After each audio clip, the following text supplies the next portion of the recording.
ہر چیز کے کرنے والے جب اللہ سبحانہ و تعالی ہے، نبی کریم صلی اللہ علیہ وسلم اس کو فرما گئے ہیں اور حضور نے اس کا ورد بتلایا ہے، اگر کسی پر کوئی کرنی ہو تو اس کو ہم لازم پکڑے۔ جناب نبی کریم صلی اللہ علیہ وسلم پر بھی جادو ہوا، حضور پر بھی جادو کیا گیا، کتابوں کے اندر واقعہ لکھا ہے۔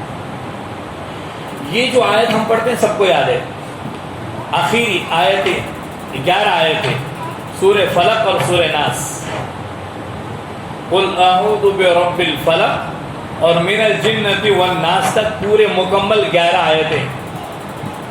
آپ صبح شام ان 3 سورتوں کو، سورہ اخلاص قل هو اللہ احد، سورہ فلق قل اعوذ برب الفلق اور سورہ ناس قل اعوذ برب الناس، صبح شام کتنی مرتبہ پڑھنا ہے؟ 3 مرتبہ پڑھنا ہے۔ جب آپ نیند سے بیدار ہوئے 3 مرتبہ پڑھیے، جب شام ہو گئی آپ 3 مرتبہ پڑھیے۔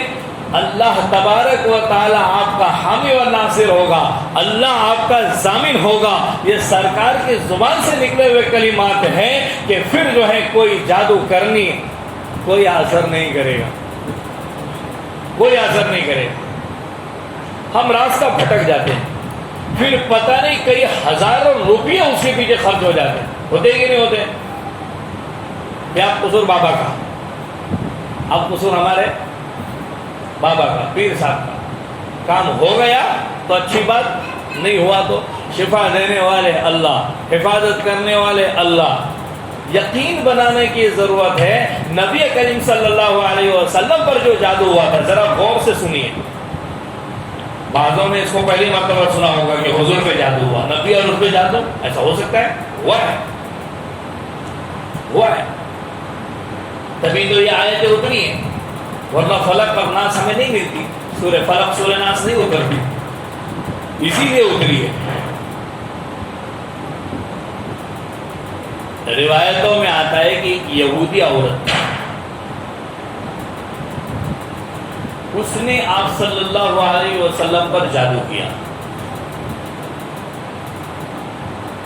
بعض روایت میں کسی مرد کا نام بھی آیا ہے یہودی کا، اور یہود یہ سازش اور کوشش کرتے رہتے تھے کسی طریقے سے حضور اکرم صلی اللہ علیہ وسلم کو ہم کیا کریں، تکلیف پہنچائیں۔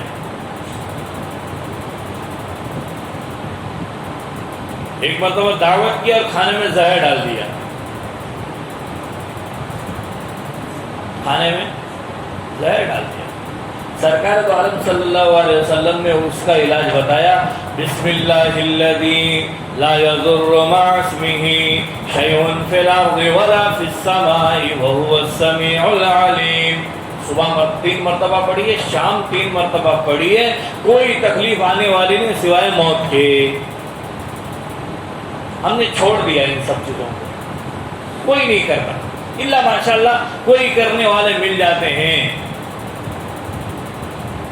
لوگ کہتے ہیں زمانہ بدل گیا، زمانہ کبھی نہیں بدلتا، زمانے اپنے حال پہ چلتے رہتے ہیں، البتہ زمانے کے لوگ بدلتے رہتے ہیں۔ پہلے ہمارے گھروں سے قرآن کریم کی تلاوت کی آوازیں صبح صبح آیا کرتی تھی، بڑے بوڑھے روزانہ تلاوت کیا کرتے تھے، یہ ایک معمول چلتا تھا۔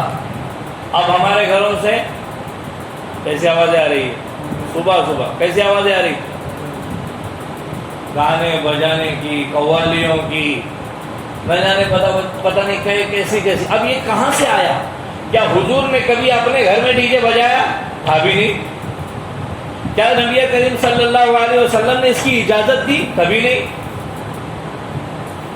حضور فرما رہے ہیں میں ان آلات مزامیر یعنی کہ موسیقی کے جو آلات ہیں، یعنی ہمارے ڈی جے اور باجے ہیں، ان کو ختم کرنے کے لیے دنیا میں بھیجا گیا، اس کو بند کرنے کے لیے بھیجا گیا۔ جب ہم بند نہیں کرتے ہیں تو پھر اوپر سے آرڈر آتا ہے اتنے بجے سے اتنے بجے تک بند۔ اب ہوا کیا؟ بند کرنا تھا ان چیزوں کو، لیکن بند ہو گئی دوسری چیزیں بھی، جو اچھی چیزیں تھی وہ بھی بند ہو گئی۔